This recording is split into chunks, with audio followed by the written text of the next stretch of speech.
നമുക്കിന്ന് ചിക്കൻ സമൂസ എങ്ങനെ തയ്യാറാക്കാമെന്ന് നോക്കാം. സമൂസയ്ക്ക് പറ്റിയ നല്ല ടേസ്റ്റി ആയിട്ടുള്ള ഒരു ഫില്ലിങ്ങും അതുപോലെ നല്ല ക്രിസ്പി ആയിട്ടുള്ള സമൂസ ഷീറ്റ് എങ്ങനെ തയ്യാറാക്കാമെന്ന് നമുക്ക് ഈ വീഡിയോയിൽ കാണാം. ആദ്യം തന്നെ സമൂസയുടെ ഫില്ലിങ്ങിന് വേണ്ട ചിക്കൻ വേവിച്ചെടുക്കാം. 200 ഗ്രാം എല്ലില്ലാത്ത ചിക്കൻ പീസുകൾ എടുത്തിട്ടുണ്ട്. അതൊരു പാത്രത്തിലേക്ക് ഇട്ട് കൊടുക്കാം. അടുത്തതായി അതിലേക്ക് 2 നുള്ളി മഞ്ഞൾപ്പൊടി, 1 teaspoon chicken masala, 1/2 teaspoon Kashmiri chilli powder, 1/2 teaspoon കുരുമുളക് പൊടി, ഉപ്പ്, ചിക്കൻ വേവിക്കാൻ ആവശ്യമായ വെള്ളം ഇതെല്ലാം ചേർത്ത് പാത്രം മൂടി വെച്ച് ചിക്കൻ വേവുന്നവരെ വേവിക്കണം. പീസുകൾ വെന്തിട്ടുണ്ട്. ഇനി ഇത് ഉലർത്തിയെടുക്കണം. ഒരു സ്പൂൺ വെച്ച് ഇതുപോലെ പ്രസ് ചെയ്ത് കൊടുത്താൽ മതി. മിക്സി ഉപയോഗിക്കേണ്ട. മിക്സി ഉപയോഗിച്ച് ക്രഷ് ചെയ്തെടുത്താൽ കുറച്ച് കൂടുതൽ അരഞ്ഞു പോകും. ഇതുപോലെ ചെയ്യുന്നതാണ് കറക്റ്റ് പാകം. ഇപ്പോൾ ചിക്കൻ പീസുകളെല്ലാം ഉലർത്തിയെടുത്തിട്ടുണ്ട്. ഇനി നമുക്ക് ഫില്ലിംഗ് തയ്യാറാക്കാം. ഒരു പാൻ ചൂടാക്കി ഓയിൽ ഒഴിച്ചു കൊടുക്കാം. ഓയിൽ ചൂടായാൽ വലിയ സൈസിലുള്ള 2 സവാള ചെറുതാക്കി അരിഞ്ഞത് പാനിലേക്ക് ഇട്ട് കൊടുക്കാം. കൂടെ 2 പച്ചമുളക്, ഉപ്പ്, 1 ടീസ്പൂൺ ഇഞ്ചി വെളുത്തുള്ളി ചതച്ചത് ഇതെല്ലാം ചേർത്ത് സവാള നന്നായിട്ട് വഴറ്റിയെടുക്കണം. സവാള വഴണ്ടി വരുമ്പോൾ പൊടികൾ ചേർത്ത് കൊടുക്കാം. 1/4 ടീസ്പൂണിന് താഴെ മഞ്ഞൾപ്പൊടി, 1/4 ടീസ്പൂൺ പെരിഞ്ജീരകം പൊടിച്ചത്, 1/4 ടീസ്പൂൺ മുളക് പൊടി, 1/4 ടീസ്പൂൺ ചിക്കൻ മസാല ഇതെല്ലാം ചേർത്ത് പൊടികൾ മൂപ്പിച്ചെടുക്കണം. പൊടികൾ മൂത്ത് വരുമ്പോൾ വേവിച്ച് ഉലർത്തിയെടുത്ത് ചിക്കൻ ചേർത്ത് മിക്സ് ചെയ്യാം. അവസാനമായി കുറച്ച് കുരുമുളക് പൊടിയും 1 പിടി മല്ലിയിലയും ചേർത്ത് സ്റ്റവ് ഓഫ് ചെയ്യാം. ഇനി ഈ ഫില്ലിംഗ് തണുത്തു വരുന്ന സമയം കൊണ്ട് സമൂസയ്ക്കുള്ള ഷീറ്റ് തയ്യാറാക്കാം. അതിനുവേണ്ടി 1 കപ്പ് മൈദ എടുത്തിട്ടുണ്ട്. അതിലേക്ക് 1.5 ടേബിൾ സ്പൂൺ ബട്ടർ അല്ലെങ്കിൽ ഡാൽഡ ഉരുക്കി ഒഴിച്ചു കൊടുക്കണം. എന്നിട്ട് പൊടിയുമായി നല്ലപോലെ മിക്സ് ചെയ്യണം. ഇനി 1/2 കപ്പ് വെള്ളത്തിലേക്ക് വെള്ളത്തിൻ്റെ പാകത്തിന് ഉപ്പ് ചേർത്ത് മിക്സ് ചെയ്ത് പൊടിയിലേക്ക് കുറേശ്ശെ ഒഴിച്ച് കുഴച്ചെടുക്കണം. ആദ്യമേ തന്നെ ഒരുപാട് വെള്ളം ഒഴിച്ചു കൊടുക്കരുത്. അതുപോലെ കുറച്ച് ടൈറ്റായിട്ട് വേണം മാവ് കുഴച്ചെടുക്കാൻ. എന്നാൽ സോഫ്റ്റ് ആവുകയും വേണം. കുറച്ച് ടൈറ്റായിട്ട് കുഴച്ചെടുക്കുമ്പോൾ സമൂസ നല്ല ക്രിസ്പി ആയിട്ടിരിക്കും. ഇപ്പോൾ സമൂസയ്ക്കുള്ള മാവ് കുഴച്ചെടുത്തിട്ടുണ്ട്. ഈ പാകത്തിൽ കുഴച്ചെടുക്കണം. അതുപോലെ കുഴച്ചെടുത്ത് കഴിഞ്ഞാൽ എപ്പോഴും മൂടി വയ്ക്കണം. ഇനി കുഴച്ചെടുത്ത മാവിൽ നിന്നും ചെറുനാരങ്ങ വലിപ്പത്തിൽ മാവെടുത്ത് പൂരിയുടെ വലിപ്പത്തിൽ കുറച്ച് കട്ടിയിൽ പരത്തിയെടുക്കണം. ഞാനിവിടെ ആദ്യം 3 എണ്ണം പരത്തിയെടുത്തിട്ടുണ്ട്.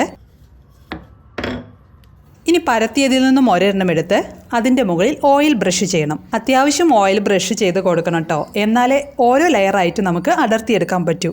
ഓയിൽ ബ്രഷ് ചെയ്തതിന് ശേഷം കുറച്ച് അരിപ്പൊടി മുകളിൽ കൂടി വിതറി കൊടുക്കണം. അതിനുശേഷം അടുത്തതും ഇതിൻ്റെ മുകളിൽ വെച്ച് ഈ സെയിം കാര്യങ്ങൾ റിപ്പീറ്റ് ചെയ്യണം.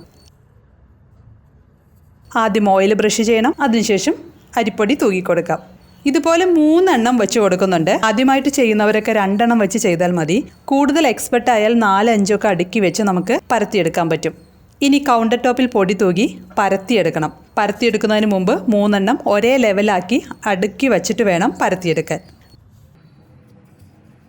പരമാവധി കനം കുറച്ച് പരത്തിയെടുക്കണം. ഇപ്പോൾ പരത്തിയെടുത്തിട്ടുണ്ട്. ഈ തിക്നെസ്സിൽ പരത്തിയെടുക്കാം. ഇനി ഒരു തവ ചൂടാക്കി അതിലേക്ക് പരത്തിയെടുത്തത് ഇട്ട് കൊടുക്കാം. 10 സെക്കൻഡ് കഴിയുമ്പോൾ മറിച്ചിടണം. കൂടുതൽ ടൈം ഒരു സൈഡ് തന്നെ പാനിൽ വെക്കരുത്. ചെറുതായിട്ടൊന്ന് വെന്താൽ മതി. കൂടുതൽ വേവിക്കരുത്. കൂടുതൽ വേവിച്ചാൽ നമുക്ക് ഫോൾഡ് ചെയ്യുന്ന ടൈമിൽ അത് പൊട്ടിപ്പോകും.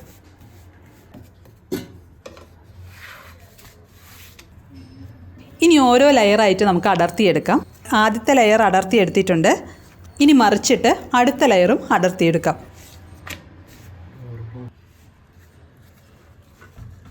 ഇപ്പോൾ 3 ലെയർ അടർത്തിയെടുത്തിട്ടുണ്ട്. നല്ല നൈസായിട്ട് ഷീറ്റ് കിട്ടിയിട്ടുണ്ട്. സ്പ്രിംഗ് റോൾ ഉണ്ടാക്കാൻ ഇതുപോലെ ഷീറ്റ് റെഡിയാക്കിയാൽ മതി.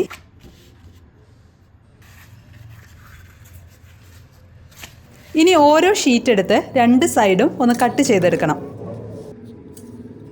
ഞാനിവിടെ 2 ഇഞ്ച് വീതിയിലും 8 ഇഞ്ച് നീളത്തിലുമാണ് സമൂസ ഷീറ്റ് കട്ട് ചെയ്തിരിക്കുന്നത്. ഈ കട്ട് ചെയ്ത് മാറ്റി വയ്ക്കുന്ന ഭാഗം ഓയിലിൽ ഫ്രൈ ചെയ്തെടുത്താൽ നല്ല ടേസ്റ്റാണ് കഴിക്കാൻ. അതുകൊണ്ട് ഇതൊട്ടും വേസ്റ്റ് ആകില്ല. സമൂസ ഉണ്ടാക്കി കഴിഞ്ഞാൽ ലാസ്റ്റ് ഓയിലിൽ വറുത്ത് കോരിയെടുത്താൽ മതി. എല്ലാ ഷീറ്റും കട്ട് ചെയ്തെടുത്തിട്ടുണ്ട്. ഇത് എപ്പോഴും കവർ ചെയ്ത് വെക്കണം. സമൂസ ഷീറ്റ് ഒട്ടിക്കാൻ ഒരു പശ റെഡിയാക്കണം. അതിനുവേണ്ടി 2 ടേബിൾ സ്പൂൺ മൈദയിലേക്ക് കുറച്ച് വെള്ളം ഒഴിച്ച് കുഴമ്പ് രൂപത്തിലാക്കണം. മൈദ പേസ്റ്റ് റെഡി ആയിട്ടുണ്ട്. ഇനി നമുക്ക് സമൂസ ഷീറ്റ് ഫോൾഡ് ചെയ്തെടുക്കാം. ആദ്യം ഈ സൈഡ് ഇതുപോലെ മടക്കി എല്ലാ സൈഡിലും മൈദ പേസ്റ്റ് പുരട്ടി കൊടുക്കണം. അതിനുശേഷം ഇതുപോലെ ഒട്ടിച്ചു കൊടുക്കാം. ഒട്ടും ഗ്യാപ്പില്ലാതെ വേണം ഒട്ടിക്കാൻ. ഗ്യാപ്പ് ഉണ്ടായാൽ ഫ്രൈ ചെയ്യുമ്പോൾ ഓയിൽ ഉള്ളിൽ കയറും. ഇനി ഫില്ലിംഗ് ഉള്ളിൽ വെച്ച് കൊടുക്കാം.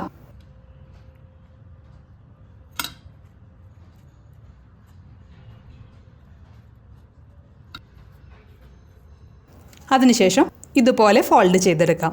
എല്ലാ സൈഡും മൈദ പേസ്റ്റ് വെച്ച് ഒട്ടിക്കാൻ മറക്കരുത്. 3 കോർണേഴ്സും ഒട്ടും ഓപ്പൺ ആവാതിരിക്കാൻ ശ്രദ്ധിക്കണം.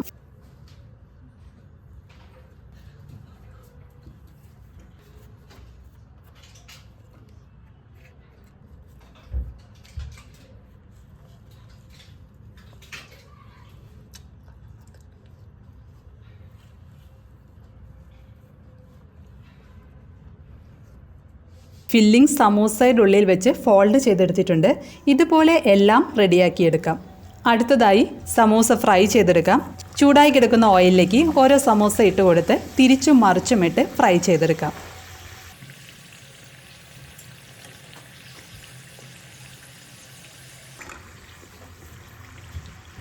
ഇതെല്ലാം കാണുമ്പോൾ ഭയങ്കര ബുദ്ധിമുട്ടാണെന്ന് വിചാരിക്കും. പക്ഷെ വളരെ ഈസിയാണ്. സമൂസ ഷീറ്റ് നമുക്ക് നേരത്തെ തയ്യാറാക്കി എയർ ടൈറ്റ് ആയിട്ടുള്ള കണ്ടെയ്നറിലാക്കി ഫ്രീസറിൽ വെച്ചാൽ മതി.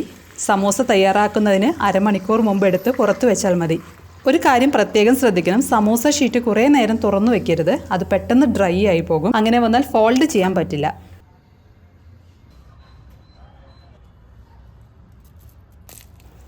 സമൂസയുടെ ഉള്ളിൽ വെച്ച് കൊടുത്ത ഈ ഫില്ലിങ് നല്ല ടേസ്റ്റി ആയിട്ടുള്ള ഒരു ഫില്ലിംഗ് ആണ്. എല്ലാവരും തയ്യാറാക്കി നോക്കി അഭിപ്രായങ്ങളും നിർദ്ദേശങ്ങളും കമൻറ്റ് ചെയ്യണം. അപ്പോൾ പുതിയൊരു വീഡിയോയുമായിട്ട് നമുക്ക് വീണ്ടും കാണാം. താങ്ക്